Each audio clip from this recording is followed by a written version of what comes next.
Hi, it's your girl Cards. Yeah, and it's Jumaane, also known as Juby and Watchna. It's always Arsenal. It's always Arsenal. It's a new season, but what? Same old Arsenal. Same result, boy. We are still Arsenal fans. Yeah. You realize we have a brand new logo and everything. Yeah. We're still supporting our team because that's what Arsenal fans do. Yeah, the most loyal. Some people might say the most delusional. But what we gonna do? To be honest, we didn't have one of the better pre-seasons, and that just transitioned directly into the actual season. We lost today 2-0, as you know. A lot of people expected a loss. I actually was still optimistic, of course, that we would have at least draw.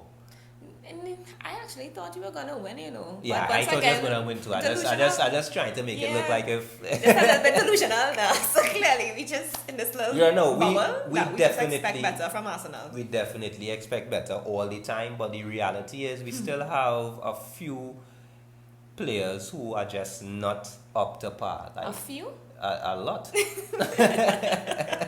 I'm not looking around to say you're crazy.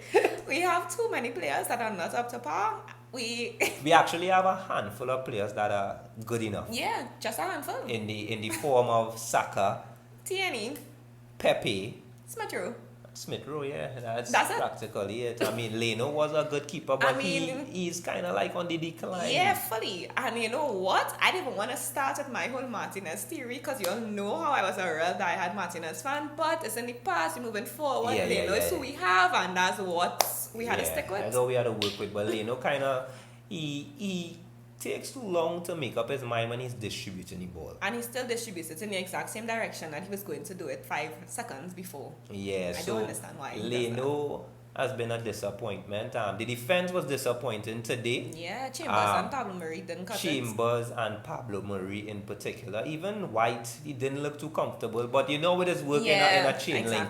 If one part of the link not working out, most of the times the entire link is already burst or already bust way.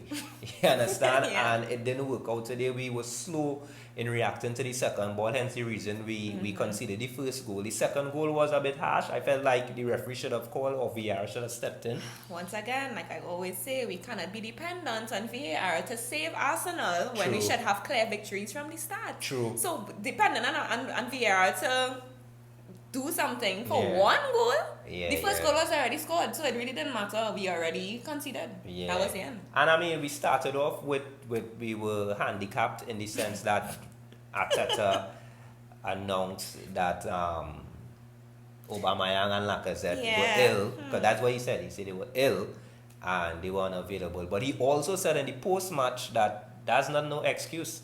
We still could have gone out there and produced, and we didn't really produce much. Couldn't even produce the basics. Yeah, I feel like Smith Rowe tried throughout the game. Yeah. Even when Saka came on, he brought on a spark.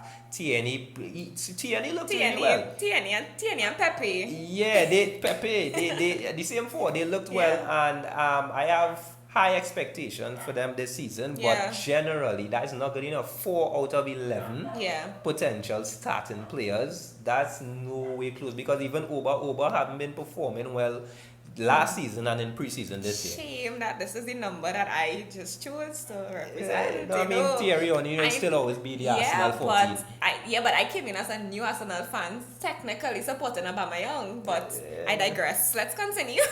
But we have too much of players who just not cutting it, and I feel like even in the training sessions, there is not a high standard of football being played.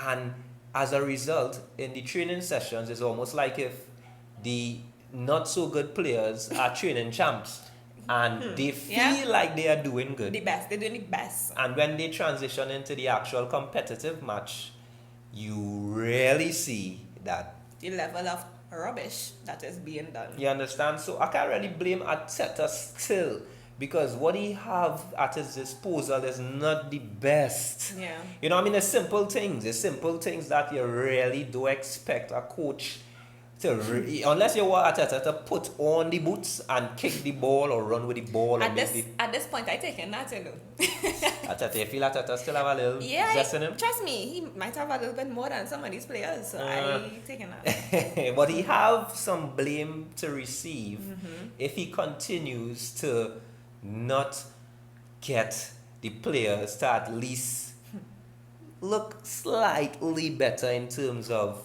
intensity, in terms of approach to the game. You know what I mean? That he had to get some blame for that. But what do you think about his tactics though?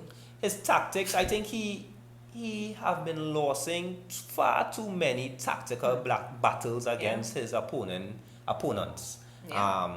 Whether it be Sean Dyche or whether it be Pep Guardiola, it don't matter. I feel like plenty of the time Arteta, he don't really get it correct from the start of the game. No, he doesn't. And as the statistic rightfully showed today, Arsenal don't really win when they... As long as they concede a goal. At halftime.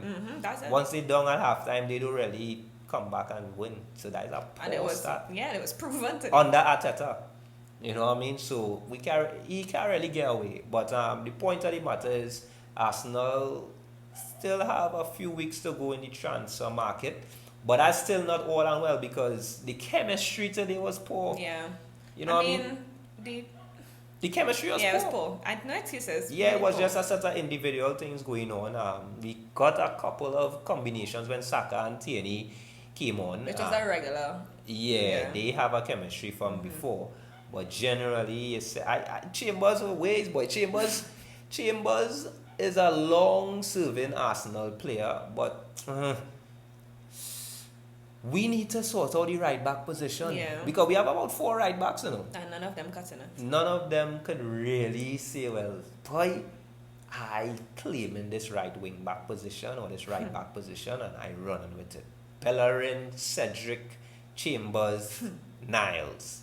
Yikes. You understand? So we have some work to do. I wouldn't say we're getting relegated. I honestly don't want to say that. But if Arsenal continues, let me be real and not delusional for a little bit. Right. If Arsenal continues the way that they are performing currently, relegation is the only surety. No, I am telling you.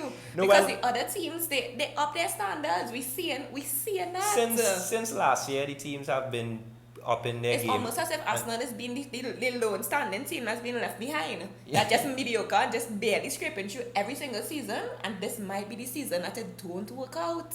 That is an actual factual expectation.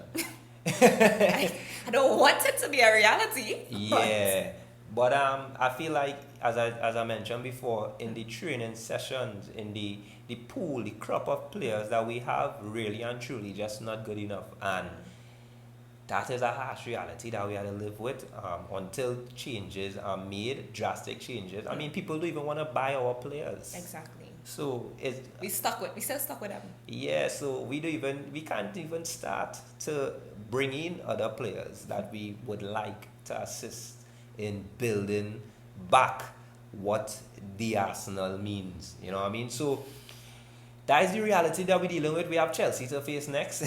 Wow.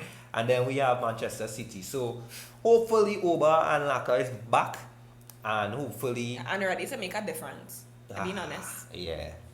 But until then, you know what you're seeing. It's always Arsenal.